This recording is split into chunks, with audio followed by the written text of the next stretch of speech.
Hello everyone. तो guys आज हम पढ़ने वाले हैं हाइबरनेट का सिक्स्थ टॉपिक। काफ़ी अच्छा टॉपिक होने वाला है ये। तो हमेशा की तरह इस वेबसाइट का लिंक मैं दे दूंगा, codejava25hours.com का लिंक वीडियो के डिस्क्रिप्शन में। तो चलते हैं हाइबरनेट पे। 10 मेथड्स पढ़ने वाले हैं हाइबरनेट के। तो स्क्रॉल करते हैं एंड 10 मेथड्स ऑफ हाइबरनेट। तो वैसे 10 मेथड्स हैं जो हम ओकेजनली काफ़ी फ्रिक्वेंटली भी यूज़ करते हैं। कुछ मेथड्स ऐसे हैं जो बहुत कम यूज़ होते हैं, कुछ हैं जो काफ़ी फ्रिक्वेंटली यूज़ होते हैं। गेट, लोड, सेव और update, update, persist, merge, delete, evict and clear.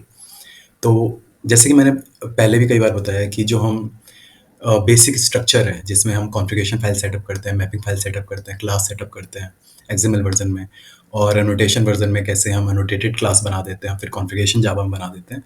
Same वही चीज़ें होने वाली हैं, है ना। और इसका एक प्रोजेक्ट लिंक मैंने दे दिया गिट रेपो पर, तो फ्रीली से यूज़ कर सकते हैं, इंपोर्ट कर सकते हैं डाउनलोड करके, जैसे पिछली वीडियो में मैंने बताया था डाउनलोड करके, और जस्ट आपको ओपन करना है।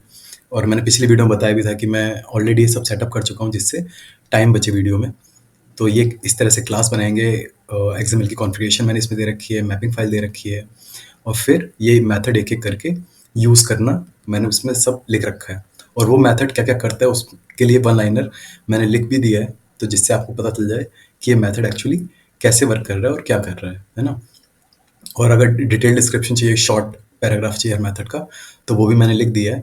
वैसे इसकी नीड इतनी पड़ेगी नहीं, क्योंकि मैंने जो वन लाइनर लिखा है और कोड लिखा है, और डेवलपर्स को कोड के थ्रू ज़्यादा समझ में आता है rather than theory. But still अगर कुछ लोग थ्योरी ज़्यादा प्रेफर करते हैं तो उनके लिए थ्योरी भी मैंने नीचे मेथड्स की लिख दी है ना। सिर्फ इतना सा टॉपिक है ये। तो हम चलते हैं सीधा अपने एक्लिप्स में, अपनी आईडी पे, और एक बार कोड फाइल्स देख लेते हैं। पर्सन क्लास है हमारी जिसमें आईडी, नेम और डीओबी दे रखा है हमने, date of birth. CFG file जो मैंने दिखाई एज इट इज़ मैंने दे रखी है, और पर्सन डॉट एचबीएम फाइल जिसमें हमने मैपिंग दे रखी है। फिर हमारी है हाइबरनेट इनहेरिटेंस एग्जाम्पल। क्लास का नेम थोड़ा गलत हो गया, चेंज करना पड़ेगा, बट कोई प्रॉब्लम नहीं, अभी के लिए चला लेना, है ना। क्लास का नेम तो कभी भी चेंज कर सकते हैं। और इसमें हमने सारे मेथड ये चला के अब देखने वाले हैं हम लोग। तो पहले हम एक काम करते हैं, इसको चला के देख लेते हैं। इससे पहले हम ये देख लेते हैं कि डेटाबेस का जो नेम बनेगा वो क्या बनेगा, मेथड्स हाइबरनेट। तो एक बार हम जाके चेक कर लेते हैं कि मेथड्स हाइबरनेट का कोई डेटाबेस क्रिएटेड तो नहीं है। तो यहाँ क्रिएटेड नहीं है। अब इसको हम चला देते हैं, जावा एप्लीकेशन, है ना। तो मैंने इसमें कंसोल भी लगाए हैं, तो जिससे आप देख सकते हैं कि क्या क्या चीज़ें परफॉर्म हुई हैं। जैसे creating a new person object, तो यहाँ हम देखेंगे अगर, तो creating a new person object यहाँ ये हो रहा है। उसके बाद सेविंग हम कर रहे हैं, तो सेविंग का नीचे लिखा हुआ है ना। सेव हमने किया। मैं थोड़ा थोड़ा बताता रहता हूँ।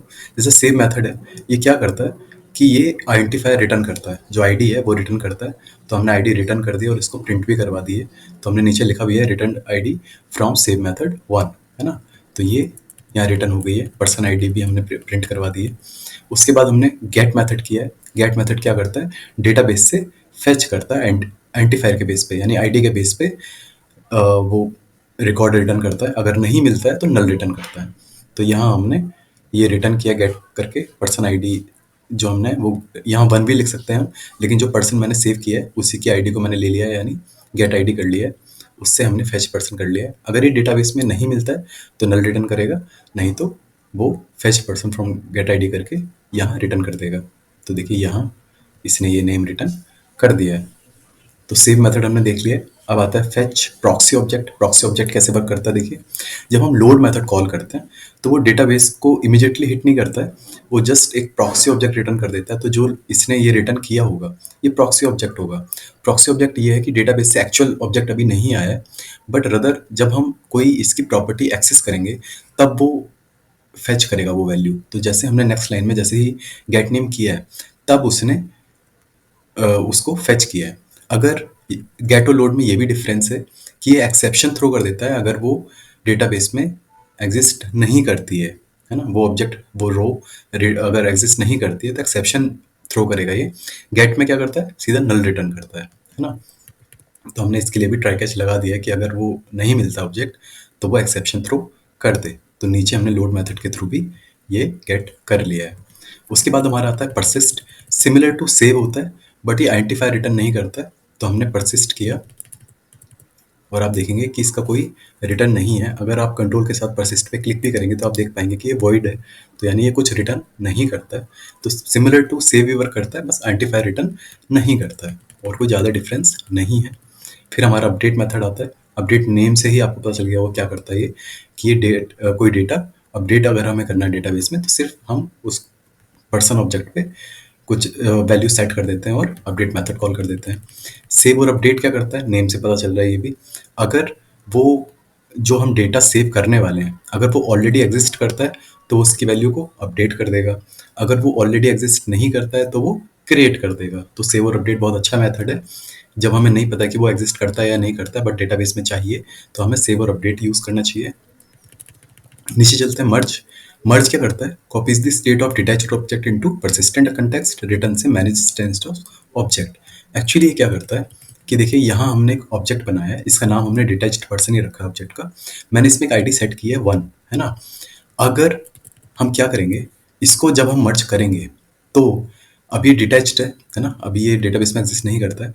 बट जैसे ही हम इसको मर्ज करना ट्राई करेंगे, अगर आईडी 1 से कोई डेटा ऑलरेडी एग्जिस्ट करता होगा तो ये अपडेट कर देगा, नहीं तो ये एक नए रिकॉर्ड की तरह से हैंडल करेगा। यानी अगर मैं इसे कमेंट कर दूं तो ये नए रिकॉर्ड की तरह से एग्जिस्ट करेगा और इसको परसिस्टेंट बना देगा, यानी मर्ज कर देगा। तो हमने देखा भी था कि हमारी 3 स्टेट होती हैं ऑब्जेक्ट की। ट्रांजिएंट, जब डेटाबेस में वो नहीं होता है और सेशन से बाइंड नहीं हुआ था। फिर परसिस्टेंट, जब डेटाबेस में उसका रिप्रेजेंटेशन होता है कुछ, या फिर हाइबरनेट सेशन से वो बाइंड होता है। और फिर डिटैच्ड, जब हम उसे परसिस्टेंट के बाद उसे सेशन से निकाल देते हैं। तो ये क्या करता है कि जो डिटैच्ड ऑब्जेक्ट भी है कोई, तो उसको भी मर्ज मेथड जब हम चलाते हैं तो वो डेटाबेस से लिंक कर देता है, हाइबरनेट सेशन से लिंक कर देता है ना। अगर वो ऑलरेडी मिल जाता है तो वो अपडेट चला देता है। अगर वो आईडी नहीं मिलती है, जैसे मैंने आईडी अब हटा दी है इसकी, तो वो उसे नए रिकॉर्ड की तरह हैंडल करेगा। सॉरी। फिर हमारा है रिमूव। तो रिमूव के लिए डिलीट मेथड है हमारा। तो नेम से पता चल रहा है कि अगर हमें कोई रो डिलीट करनी है तो हम वो डिलीट कर देते हैं। तो person with ID get ID, तो पहला वाला ऑब्जेक्ट इसने डिलीट कर दिया होगा। फिर हमारा आता है एविक्ट। तो एविक्ट क्या करता है, सेशन कैशे हमारा होता है। हम कैशिंग भी पढ़ेंगे पूरा। 3 तरह की कैशिंग होती है, फर्स्ट लेवल, सेकंड लेवल और क्वेरी लेवल। तो फर्स्ट लेवल जो सेशन कैसे होता है, हर सेशन लेवल पे अप्लाई होता है वो बाय डिफॉल्ट एनेबल्ड होता है। तो यहाँ वो एविक्ट क्या करता है, सेशन कैसे से रिमूव कर देता है ना।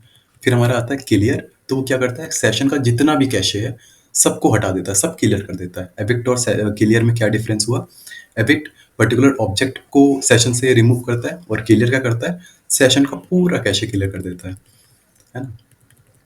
और नीचे हमने ये पूरा क्लोज कर दिया है। तो गाइस ये 10 मेथड्स हैं, बहुत ही ईजी हैं, एक बार चला के देखिएगा। और हमने अगर ये चलाया है तो एक बार हम देख लेते हैं कि हमारा जो बना है बिल्कुल डेटाबेस बन गया है। टेबल में हम देखते हैं क्या टेबल बनी है, बिल्कुल बन गई है। वैल्यूज़ देखते हैं 2 एंड 3। फर्स्ट कहाँ चला गया, फर्स्ट को हमने क्योंकि डिलीट चलाया उस पर तो वो डिलीट हो गया। सेकंड और 3, सेकंड एंड थर्ड वो हमें यहाँ दिख रहा है। तो बहुत ही सिंपल है। अगर जो भी आप कमेंट करके देखना चाहते हैं कि ये कमेंट करके फिर चलाते हैं, आप कितनी बार भी चला सकते हैं उसे। और मैंने यहाँ एक चीज़ की है गाइस जो मैं आपको बता देता हूँ कि मैंने यहाँ शो एसक्यूएल को फॉल्स किया है, जिससे आपको ये कंसोल ठीक से दिख पाए।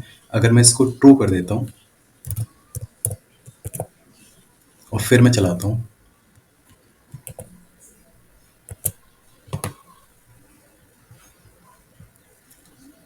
वैसे ट्रू रखना ज़्यादा सही होता है। तो आपको क्या होगा, कुछ क्वेरीज वगैरह इस तरह से दिखनी शुरू हो जाएंगी, है ना। तो वो मैंने हटा दिया जिससे कंसोल पे आप वाइट कलर में इजीली देख पाएँ, और वो आपको कंफ्यूजन क्रिएट ना हो कि ये तो हमने प्रिंट नहीं किया था। तो इसको मैंने फॉल्स कर दिया था। आपके ऊपर है, आप इसे फॉल्स रखना चाहते हैं, ट्रू रखना चाहते हैं, कन्फ्यूजन आपको ना हो इसलिए मैंने इसको फॉल्स कर दिया था। तो गाइस ये हमारा एक छोटा सा टॉपिक था जिसमें हमने 10 मेथड्स चला के देख लिए। गेट एंड लोड में डिफरेंस आपको पता होना चाहिए, इंटरव्यू के हिसाब से बहुत अच्छा क्वेश्चन ये पड़ता है। सेव, सेव और अपडेट, है ना, ये तीनों तो नेम से ही डिफाइन होता है। सेव और परसिस्ट में क्या डिफरेंस होता है ये आपको पता होना चाहिए। जैसे हमने बताया कि सेव आइडेंटिफायर रिटर्न करता है, परसिस्ट आइडेंटिफायर रिटर्न नहीं करता है। मर्ज क्या करता है, डिटैच्ड ऑब्जेक्ट को सेशन से वापस बाइंड कर देता है। अगर वो ऑलरेडी उसकी आईडी एग्जिस्ट करती है तो सेव और अपडेट की तरह ही वर्क करता है काफ़ी सिमिलरली। तो वो उसे अपडेट करता है। अगर आईडी रिटर्न मतलब आईडी अगर एग्जिस्ट नहीं करती है तो वो उसे सेव कर देता है, न्यू रिकॉर्ड बना देता है। डिलीट उस ऑब्जेक्ट को डेटाबेस से डिलीट करता है, डेटाबेस से डिलीट करता है। एविट क्या करता है, सेशन से उसको उसके ऑब्जेक्ट को डिलीट करता है। क्लियर क्या करता है, पूरा सेशन कैसे ही पूरा क्लियर कर देता है। तो ये 10 मेथड्स हैं, वन लाइनर। इनकी अगर डेफिनेशन भी आपको याद हो जाती है तो इनफ है ना, और ज़्यादा कुछ करने की नीड इसमें पड़ेगी नहीं आपको। बाकी अगर डिटेल में पढ़ना चाहते हैं तो यहाँ मैंने पूरा वो लिख भी दिया है।